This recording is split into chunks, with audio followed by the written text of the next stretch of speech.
Hey everyone, I'm Jeremy Lin. I just want to thank you guys for checking out the documentary. I just wanted to just say thank you so much for the support. It's amazing to look back and to reminisce on those times. And I just want to ask you guys for a little bit of support, and please consider donating to the Jeremy Lin Foundation. Thanks again. Have a great showing.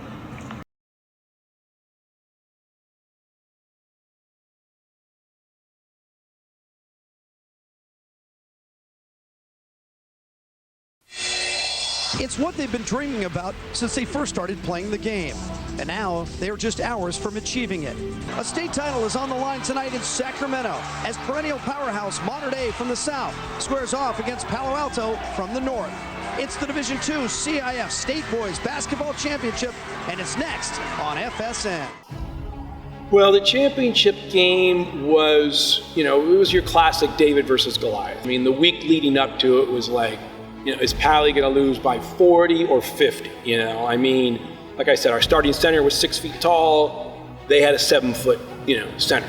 All throughout the playoffs, every team we went against almost after maybe the second round of the playoffs, we were the underdog. Mater Dei was led by Taylor King, who everybody wanted. He averaged 26 points and 12 rebounds that year as a junior. Ended up scoring over 3,200 points in high school, the third most in state history.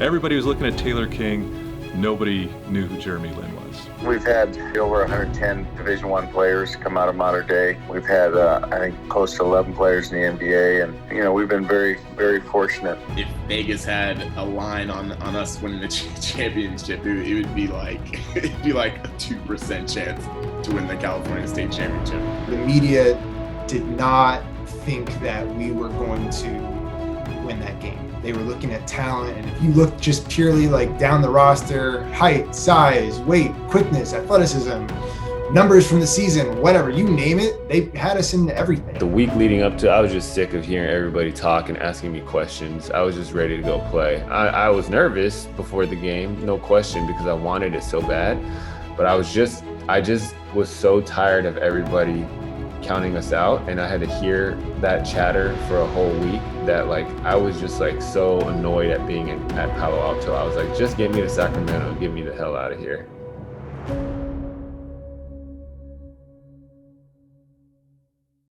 If Palo Alto is going to win this game, they're going to need a strong performance out of their unquestioned leader, senior point guard Jeremy Lin. Considered to be one of the top 2 point guards in the Bay Area, Lin leads the Vikings in points, assists, steals, and motivation. You see, Lin was not able to participate in the Vikings postseason run last year because the night before the sectional championships, he went to the YMCA, played in a pickup game, and broke his ankle. So I think the beginning of Palo Alto's state championship season really began the night before CCS, the year before, when Jeremy hurt his ankle, because that really was the spark probably that got things going for the following year, because Jeremy was on a mission to have not only a great season, but to make up for what he thought was himself to blame for what happened the year before. At the beginning of every year that I coached here, we'd always start the year by setting some goals and talking about some expectations and some goals that we'd like to do. And we were having the meeting, and everyone kind of said the typical things. Hey, let's beat Gun, and let's try to win league. And I'll never forget, there was a little bit of a pause, and Jeremy looks around the room and he goes, no, let's win a state championship. That's our goal, win a state championship. I wasn't sure if I was going to say it, but then I was like, why not? That's how I feel. I didn't want us to settle. And so, I truly believed we had a shot. And so we might as well shoot for it.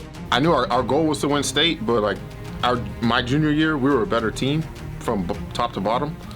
And so we did have the strong 6 seniors, but past the 6 seniors, we didn't really know what to expect. Every one of them was just huge.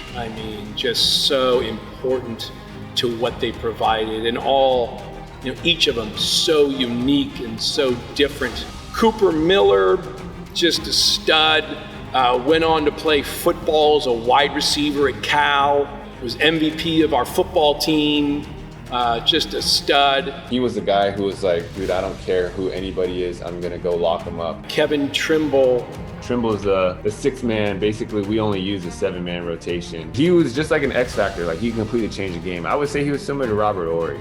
Brad Lehman played, maybe 12 minutes a game as a junior, and then as a senior starting off guard. To me, Brad was like, every time in a big game when you needed it the most, he was the other guy who was like, I just don't give a crap, I'm gonna hit this shot. Stephen Brown, 6'6" off guard, incredibly skilled, talented. He's a current coach now. Really, really clutch, team guy, awesome perimeter defender, could guard anybody. He was the other guy who was like the engine for the offense. It was me and him that were the two engines for the offense. And so I relied on him a lot just to score and take a lot of pressure off of me. And he was very composed, even keeled, but just showed up every day and was ready to get buckets. Kheaton Scott transferred here from Texas as a sophomore. He was our starting center, 6 foot 1/2 inch, could jump through the roof. Just an amazing athlete. I was the rebounder and rim protector. That was my area. So every game, I'm looking to go dominate the boards and block as many shots as I can block. Like, that's just what I'm going to the game. I don't care how many points I get. I don't care how many assists I get. I'm going in there and getting 15 rebounds and 10 blocks. That's what I'm going for. Kheaton to me was Mr. Intangible. Always a smile on his face. All he did was like set screens, take charges, get rebounds, make great plays, don't make mistakes. We could not have accomplished what we accomplished that year without all 6 of us. It started with Jeremy's leadership, both on and off the court, but particularly on the court. He led our offense. We ran everything through him. I totally remember Jeremy and his leadership. He just always made the play, whether he scored or he assisted or he made a defensive play. He was never afraid to step up and do something in crunch time. It really just starts with his mentality. You can't find someone that's more competitive than Jeremy. If he doesn't have a skill that he wants to have, he's going to go out and work on it and get it. Jeremy obviously was great at everything, but Cooper, Steven, Kevin Trimble, Kheaton, each one of them, just as an individual, just did a really, really nice job defensively. These guys were so locked in on helping and rotating. The defense was all Peter Diepenbrock. The defensive identity was critical to the success of this team. Deep was definitely the difference maker. To me, like, if you put all our identical lineup and you give us a different coach, we probably achieve like 60% of what we were able to achieve as a unit under his guidance. We were talented, don't get me wrong, we were great, but he was absolutely the leader. He was the most prepared coach of any coach, and I say that without knowing anything about any other coach. That's just how confident I am in his preparation. Like, I don't need to know what any other coach was doing. No one was more prepared than him. He was the best communicator. He saw the game and he knew how to get the players to buy into the roles that he needed to. He is totally 100% committed to his players and helping them do well. The team loved this guy. I remember Deep sitting me down at many different points in my 4 years at Pally and telling me that I could be better than I thought I could be. And telling me, and he saw something in me. He sat me down after my sophomore year and said, "You got a chance to play college basketball." And I was like, "No, I don't." He's like, "You do." He's like, "Don't give up on it. I think you do." He kept telling me like that I could go and do certain things or be certain things, or like, he kept putting goals in front of me to go and strive for, goals that maybe I wasn't going to put in front of myself. And so he instilled a lot of that in me. And then by that time, by the state championship time, it was like, hey, this is what we said we were going to do. Let's go do it. And so at that point, it was just like, we don't care who's in front of us. We're ready to take everybody down. Lindsey Soto on the sideline and Sean Farnham working alongside. A good crowd, 5,000 inside Arco Arena, and the state final is underway, and Palo Alto needs everything to go right, and they get the tip. I won the tip, but I was always confident I was going to win it, but apparently no one else believed that I was going to outjump the 7-footer. You can see the bench in our crowd, like nobody expected him to win the tip. And I was just like, I can't believe he just won that thing. And I think that right there set the bar for the game. It's like, okay, here we are. Because now you guys think you're going to blow us out. Mater Dei is known for being a high-powered offense. Taylor King was averaging like 26 points a game. Knocked away on a good play by Danny Campbell, and right the other way goes King. That is the easy way. They were a really open court fast break team. I mean, they literally averaged 78, 79, 80 points a game, which is just unheard of in high school. So you just look at Mater Dei walking in the gym, and they have 8 players that are 6'7" or taller. Palo Alto has a 6'1" center. You're like, how in the world are they going to beat these guys or even compete with these guys? We watched them walk into the arena, and we looked at them. We said they can't beat us. So the Mater Dei starting lineup, they included a 7'1" center who had played Arizona. They had a guard that was going to play at Oregon, and then he ended up at Nebraska. And of course, Taylor King, who would play at Duke and Villanova. These guys were loaded from top to bottom. We were so much shorter and smaller. We knew we were going to get stops because we were an amazing defensive team. The biggest question mark was whether we could get the rebound. I use that same excuse myself. Palo Alto got the first basket of the quarter and come right back. Look at this. On the Vikings at the defensive end, and so far they've brought that intensity. Another steal for all of a sudden the opportunistic Palo Alto Vikings. Diepenbrock from outside for 3. And look at this. 15-8 Palo Alto. Jeremy would just have a knack for hitting big shots at the right time. Like if our offense was ever kind of stagnant, he would just come down and just drill a 3 from the top of the key. Talk more about that. There's Lin. Needs something good, and he finally got it. He had to wait a long time, but Jeremy Lin bangs a triple. When Palo Alto put on the run, I think defense was really the key, and I think it was especially defense on Taylor King. Well, obviously, when you're playing Mater Dei, the first one you want to stop or try to stop or at least minimize was Taylor King. And so the simple answer was we had Stephen Brown. My job was to slow down Taylor King, and so my job was to pick him up at half court. No matter he didn't have the ball, I was there. So that was like that was the only thing I was thinking about. It was like, I gotta get this dude before he gets to half court, because once he takes 2 steps past half court, he'll shoot it. Better serve had he just gone straight up and down instead of trying to drift towards. Oh, how good is that? That's about 25 feet, and that could be a big basket. The half will end that way. I do remember the halftime walking off the court, and the announcer, the court person coming up going, well, what'd you think of the first half? And I was like, we were up by 5, and I go, we should be up by 15. I said, guys, we're letting them hang around, and they're playing us even, and we got problems. We've got to get a burst here and get a spark going. We said that they just flat out want it more. They're beating us to loose balls. Every 50-50 ball is theirs. Playing with more intensity, they just want it more than us. I just remember him saying that. We controlled the tempo. We didn't let them fast break. We kind of forced them out of their comfort zone a little bit. 24-20, Palo Alto over Mater Dei. It is not a typo. Mater Dei, number 11 in the country. They've lost just 2 games, and they had to go 3,000 miles to lose each one of those. Best team in the state, but maybe not the best team tonight. Not so far. 3. Palo Alto on a 9-2 run, and that's over. That kid can stroke the triple. I was actually surprised when we're running inbounds plays and they're calling them out. So I was like, okay, they know all our inbounds plays. Yeah, we took Palo Alto pretty serious. We broke down their game film. Even when the plays came from inbounds, we knew what they were going to do. Mater Dei, looking back, could have blown the game open because they had a superior bench. Palo Alto had no depth at all.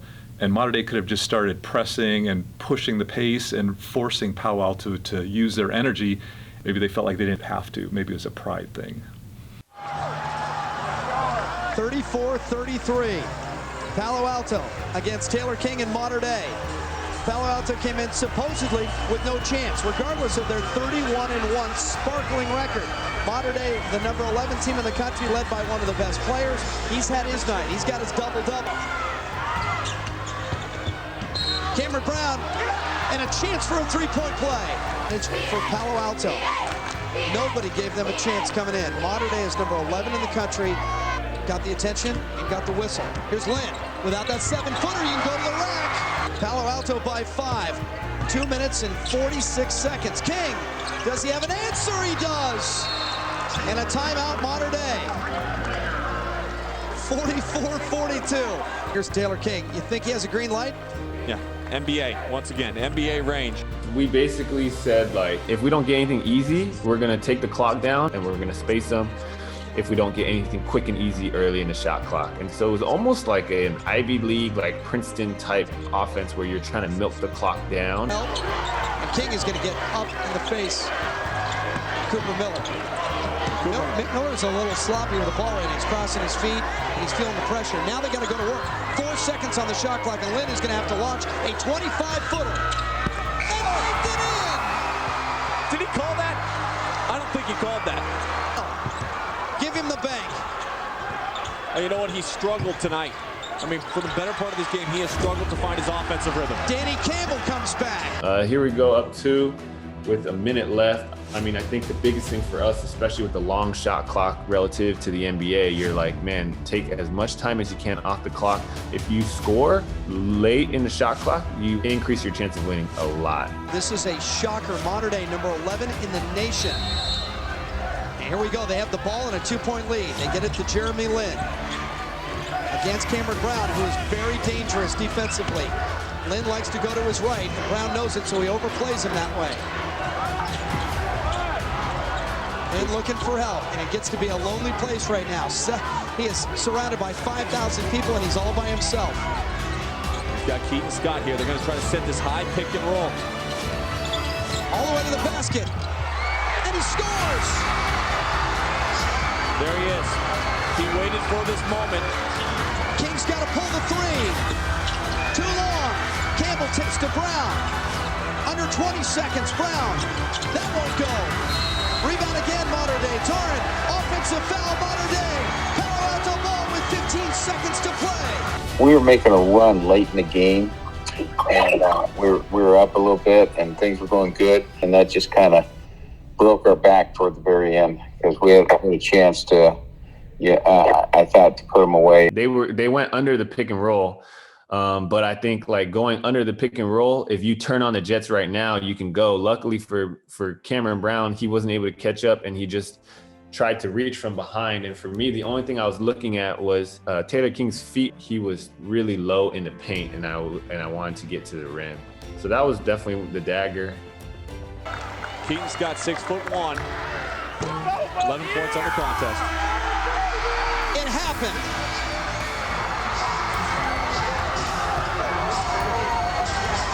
It was, I remember, I think when the buzzer sounded, I think I just started running around the court. I think Cooper and myself were both just like running randomly around the court before we like met up back with the whole team. It was crazy. Like I still, man, like looking at our student section and everybody who showed up, and I mean, I didn't even know if our student section believed we could win, but they showed up. So I was like, man, I'm super, super grateful. And that was an awesome, I mean, one of the best days of my life. It's just, it doesn't get better. I mean, it's just pure elation. I mean, you coach for, at that point, I coached for, who knows, I don't know, 15, 18 years. And, you're at the top. You're at the top. It doesn't get better. It's just the best feeling you can imagine. Yeah. Coach Diepenbrock and the star of the game for them, Jeremy Lin. You're an emotional coach. You told me before the game you weren't afraid to give the players a hug. You've given a lot since the end of this game. How are you feeling? We've done some amazing defensive things, and holding this team to 47 points is right up there at the top. And these guys just keep battling. They keep battling. Obviously, we were at a disadvantage height-wise. We just played defense. We played our lives off. I told the guys, hey, we're going to find a way to get 50 points. Did I say that? We'd find a way to get 50, okay? We just needed to hold them under it, so. Jeremy, how about you? You went through a lot, weren't able to play in this game last year because of the pickup game and the broken ankle. Do you feel like you've vindicated yourself a little bit today? Well, I mean, it's been a goal of ours the whole season. Every single player on the team wanted a state championship. We talked about it. We worked hard, and it's just a collective group effort. I mean, everyone put in their amount of work, did their responsibilities, and that's why we won. So when the game was over, I mean, I think shock was probably the biggest word that people would describe. Modern Day had superior talent, players that would go on and play at some of the biggest, brightest schools in the country. Palo Alto somehow, whether it's 17 points from Jeremy Lin, a banked three-pointer at the right time, somehow pulled that game out. And I think if you look back on the greatest upsets in the history of California high school basketball, that's got to be at the top. I think if we would have played them 10 times, we might have beat them 7. But that night we didn't beat them, and we didn't play to the level we needed to play at. Jeremy did a great job coming off picks and screens tight. And that team had been together up in Palo Alto in youth basketball and all through high school together. And they played really well together. I mean, it was a tight-knit group they had. And I think that really added to their success. The thing that any team with Jeremy on in high school that separates it from any other team is that you just know that you have the ultimate, most confident person in the gym. In any game, you have the most confident player. So no matter who you're playing, no matter what the situation, you know you have a chance. That is the number one goal. It's to me the purest and most fun I've ever had playing basketball. And to this day, we're all really close. I just got off the phone with Kheaton, a couple of days ago, and we're all keeping in touch. And so to me, it's really just the bond that we built during that time together was like crazy. The fact is, coaching at Palo Alto High School is just an unbelievable opportunity. You just get to work with incredible kids. Whether you win state championships or not, you have just amazing kids on your team, in your classes, and it's just an incredible opportunity.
A lot of teams are going to sit in here and say, hey, we want to work hard every practice and we want to play together and we want to block out when the shot goes up. But the teams that actually do the best are the ones that have character and integrity and do what they say they're going to do.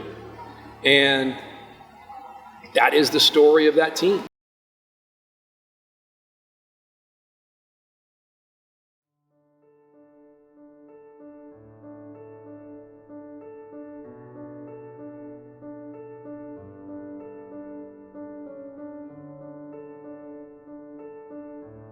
Given Jeremy's numbers, winning record, how long he'd been part of the varsity team, and how successful, like a proven winner he was, how is this one guy not getting looks from D1 schools that are within, 15 minutes of us? I think we all know race had some element in it. How much is, we don't know. There are other things, other contributors, other factors for sure. But I think at this point in the game, I think it's like, especially, after seeing the rest of my career unfold, it's like, I think anybody would say like race at least played some level of, had some level of influence. He is going to get overlooked because a lot of it is looking the part, and Jeremy didn't look the part. From a race standpoint, being Asian hurt him, but in the fact that he went to Harvard instead of like UCLA, he got more opportunity. I'm not going back, and I don't have any ill will towards anybody. It all worked out. Harvard was exactly where I needed to be. But to be California Player of the Year and not have one scholarship does sound a little ridiculous.